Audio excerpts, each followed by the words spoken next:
अस्सलामुअलैकुम फ्रेंड्स और मेरे प्यारे स्टूडेंट्स, कैसे हैं आप लोग। उम्मीद है आप लोग ठीक होंगे। आज हम लेक्चर नंबर 19 रिकॉर्ड करने लगे हैं और जो टॉपिक है हमारे सब्जेक्ट का वो है जनाब इंस्ट्रूमेंट के बारे में हम बात करेंगे कि इंस्ट्रूमेंट क्या होता है, उसकी क्लासिफिकेशन क्या है। लेकिन उससे पहले जो बच्चे अभी पहली दफ़ा देख रहे हैं चैनल ज़रूर सब्सक्राइब करें, घंटी का निशान दबाएँ और साथ मेरे साथ जुड़ जाएँ।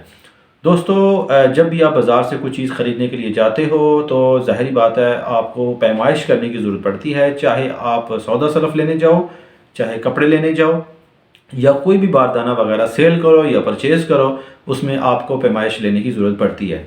तो पैमाइश में क्या होता है कि हम लोग जो है वो एक अननोन क्वांटिटी का एक नॉन क्वांटिटी के साथ मुवाजना करते हैं और उस कंपैरिजन के नतीजे में हम एक वैल्यू निकालते हैं। तो वो वैल्यू जिस इंस्ट्रूमेंट से या जिस चीज़ से निकाली जाती है उसको हम लोग इंस्ट्रूमेंट कहते हैं। ठीक है, तो हम कह सकते हैं कि इंस्ट्रूमेंट एक ऐसी डिवाइस होती है जिसकी मदद से हम एक अननोन वैल्यू का एक नॉन वैल्यू के साथ कंपैरिजन करते हैं और उससे एक सॉलिड वैल्यू निकालते हैं। इसको हम लोग इंस्ट्रूमेंट कहते हैं। तो बुनियादी तौर पर तीन किस्म के इंस्ट्रूमेंट इस टाइम एग्जिस्ट कर रहे हैं, उसमें electrical instrument, electronic instrument and mechanical instrument. तो सबसे पहले फर्दर जो है ना वो हम लोग इसको बताएंगे, डिस्कस करेंगे। इलेक्ट्रिकल इंस्ट्रूमेंट बुनियादी तौर पर ऐसे इंस्ट्रूमेंट कहलाते हैं जो कि इलेक्ट्रिकल क्वांटिटीज़ की पैमाइश करते हों। मिसाल के तौर पे अपना वोल्टेज, करंट और ओम, फ्रीक्वेंसी, इन सब की पैमाइश के लिए जो मीटर इस्तेमाल होते हैं उन्हें हम इलेक्ट्रिकल इंस्ट्रूमेंट कहते हैं। फॉर एग्जांपल एनर्जी मीटर हो गया, आपका वोल्ट मीटर, एम्पेयर मीटर, ये पावर फैक्टर मीटर, ये सारे इलेक्ट्रिकल इंस्ट्रूमेंट कहलाते हैं। और ऐसे तमाम मीटर जिसके अंदर हम लोग लॉजिक सर्किट इस्तेमाल करते हैं और जो लो वोल्टेज पे काम करते हों, ये यूँ कह लो कि जिसका रिस्पांस हम लोग फास्ट है, उसको हम लोग कहते हैं इलेक्ट्रॉनिक इंस्ट्रूमेंट्स। तो इलेक्ट्रॉनिक इंस्ट्रूमेंट्स कौन कौन से होते हैं, जैसे LCR मीटर हो गया, LC मीटर, Q मीटर, ये तमाम मीटर जो होते हैं ना इसको इलेक्ट्रॉनिक जो है वो इंस्ट्रूमेंट कहते हैं। तीसरी जो कैटेगरी है इंस्ट्रूमेंट की उसे हम लोग मैकेनिकल इंस्ट्रूमेंट्स कहते हैं। दोस्तों, ये ऐसे इंस्ट्रूमेंट होते हैं जिनकी मदद से हम कोई फिज़िकल क्वांटिटी की पैमाइश कर सकते हैं। मिसाल के तौर पे प्रेशर, टेम्परेचर और हीट वगैरह, इस तरह की जितनी भी चीज़ें हैं वो सारी मैकेनिकल इंस्ट्रूमेंट से होती हैं। फॉर एग्जांपल आपको 2-3 मिसालें दे देता हूँ, जैसे कि screw gauge, vernier calliper, pressure gauge हो गया, थर्मोकपल हो गए, ये सारे के सारे मैकेनिकल इंस्ट्रूमेंट्स कहलाते हैं। दोस्तों, हम लोग अगर क्लासीफाई करें ना इंस्ट्रूमेंट को तो दो तरह के होते हैं। पहला जो है उसको हम लोग एब्सोल्यूट इंस्ट्रूमेंट्स कहते हैं और दूसरे को सेकेंडरी इंस्ट्रूमेंट्स कहा जाता है।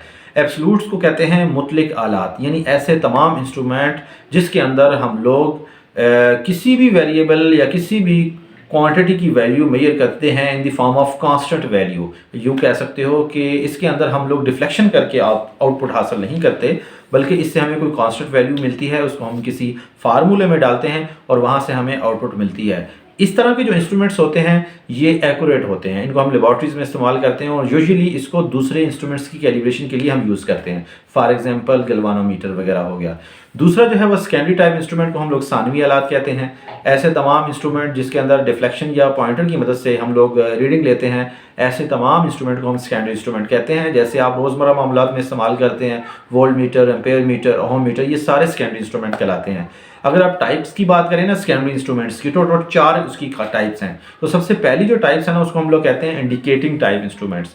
इंडिकेटिंग टाइप इंस्ट्रूमेंट जैसे नाम से जाहिर है ये इंडिकेट करता है, वैल्यू इंडिकेट करता है with the help of the deflections of the pointer, यानी पॉइंटर की डिफ्लेक्शन की मदद से हम लोग इसकी जो रीडिंग है वो इंडिकेट करते हैं या देखते हैं। ऐसे तमाम इंस्ट्रूमेंट्स को हम लोग कहते हैं indicating type instruments. Indicating type instrument की मिसाल अभी थोड़ी देर पहले मैंने आपको जो सेकेंडरी टाइप इंस्ट्रूमेंट्स की मिसालें हैं वो सारी की सारी इंडिकेटिंग टाइप इंस्ट्रूमेंट की मिसालें होती हैं, जैसे कि वोल्ट मीटर, एम्पेयर मीटर और ओम मीटर, ये सारे के सारे जो है ना वो इंडिकेटिंग टाइप इंस्ट्रूमेंट्स कहलाते हैं।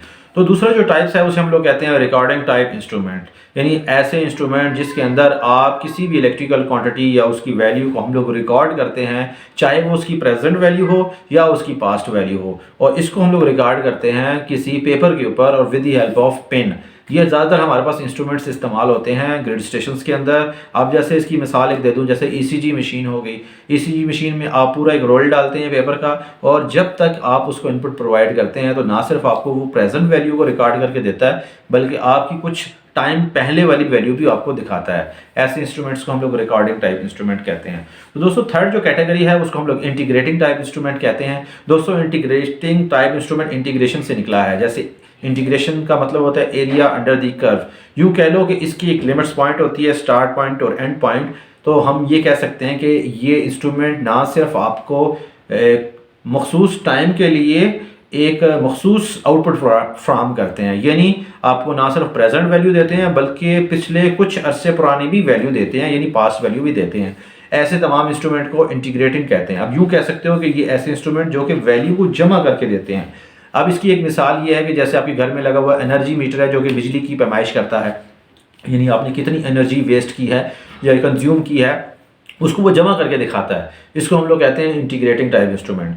तो दोस्तों fourth one is a displaying type instrument. ये कौन से इंस्ट्रूमेंट्स होते हैं? डिस्प्लेइंग नाम से जाहिर है कि ये जाहिर करने वाले आलात हैं, यानी ऐसे तमाम इंस्ट्रूमेंट जिसमें हम लोग इलेक्ट्रिकल क्वांटिटीज़ जो कि वोल्टेज करंट हो गया या फ्रीक्वेंसी हो गया, टाइम पीरियड हो गया, इसको हम लोग देखते हैं किसी एलसीडी स्क्रीन के ऊपर in the form of wave form, यानी वेव फॉर्म की मदद से हम जो एनालिसिस करते हैं या आउटपुट देखते हैं, ऐसे तमाम मीटर्स को हम लोग कहते हैं डिस्प्लेइंग टाइप इंस्ट्रूमेंट। इसकी कुछ मिसालें हैं।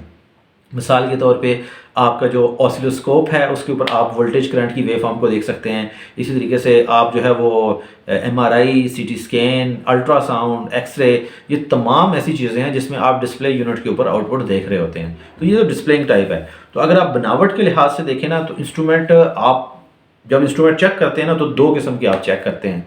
कुछ इंस्ट्रूमेंट्स होते हैं जो कि एनालॉग होते हैं और कुछ इंस्ट्रूमेंट्स ऐसे होते हैं जो कि डिजिटल होते हैं। तो हमें ये समझना ज़रूरी है कि एनालॉग इंस्ट्रूमेंट क्या होते हैं और डिजिटल इंस्ट्रूमेंट्स क्या होते हैं। तो दोस्तों बुनियादी तौर पर एनालॉग इंस्ट्रूमेंट्स ऐसे इंस्ट्रूमेंट्स होते हैं जिसके अंदर पॉइंटर या सुई की मदद से आप डिफ्लेक्शन करवाते हैं, यानी उसमें मूवमेंट करवाते हैं और आउटपुट को देखते हैं। और उसके लिए हमारे पास जो स्केल लगा होता है वो आपको नज़र आ रहा होता है, उसके ऊपर सुई दाएं से बाएं ऐसे मूवमेंट करती है। इसकी कुछ मिसालें हैं। मिसाल के तौर पर जैसे कि अगर आप अपनी घड़ी को देख लें जो कि सुई वाली है, वो आपके पास एनालॉग इंस्ट्रूमेंट्स कहलाएगी, या यूँ कह लो कि जो एनालॉग मल्टीमीटर हो गया, analogue voltmeter, analogue ampere meter, यानी ऐसे तमाम आलात जिसमें पॉइंटर का यूज़ हो वो एनालॉग कहलाता है। सिमिलरली इसके कुछ नुकसानात हैं। ठीक है, नुकसानात ये हैं कि इसके अंदर आप एक्यूरेट रीडिंग नहीं ले सकते, कुछ एरर इसमें जनरेट होता है, और सेंसिटिव भी इतने ज़्यादा नहीं होते। ठीक है, और थोड़े से एक्सपेंसिव होते हैं। जबकि दूसरे नंबर पे जो हमारे पास डिजिटल इंस्ट्रूमेंट्स होते हैं, इसमें चूंकि लॉजिक सर्किट्स इस्तेमाल होते हैं और ये फास्ट होते हैं, ये ऐसे इंस्ट्रूमेंट्स होते हैं जो कि आउटपुट को हमारे पास डिजिटल अंदाज में यानी डेसिमल नंबर सिस्टम के अंदर जाहिर करते हैं। इस इंस्ट्रूमेंट की सबसे ख़ास बात यह है कि आपको पॉइंट्स के अंदर वैल्यू भी एक्यूरेट मिलती है। ठीक है, इसमें एरर का गुंजाइश ज़रा कम होता है, ये ना होने के बराबर होता है। क्योंकि ये थोड़े से महंगे होते हैं इसलिए ये कम इस्तेमाल होते हैं। इसकी मिसालें क्या, जैसे कि digital volt meter, digital multimeter और डिजिटल एम्पेयर मीटर। तो जितने भी डिजिटल फ्रीक्वेंसी काउंटर हो गया या डिजिटल ऑसिलोस्कोप भी हो गई, तो ऐसे तमाम इंस्ट्रूमेंट जिसके अंदर हम लोग आउटपुट को डिजिटल फॉर्म में देख सकते हैं या डेसिमल नंबर में देख सकते हैं, वो तमाम डिजिटल इंस्ट्रूमेंट्स कहलाते हैं। तो दोस्तों आज के लेक्चर के अंदर कम वक्त के अंदर मैंने आपको ब्रीफ काफ़ी चीज़ें समझा दी या बता दी कि इंस्ट्रूमेंट क्या होता है और कितनी उसकी क्लासिफिकेशन है, टाइप्स हैं, चाहे बनावट के लिहाज से देख लो चाहे क्लासिफिकेशन के लिहाज से देख लो। तो उम्मीद है आपको ये लेक्चर पसंद आया होगा। अगर पसंद आया तो लाइक कर दें और साथ अपने दूसरे दोस्तों को और स्टूडेंट्स को शेयर भी करें। अब हमें इजाज़त दें। अल्लाह हाफिज़।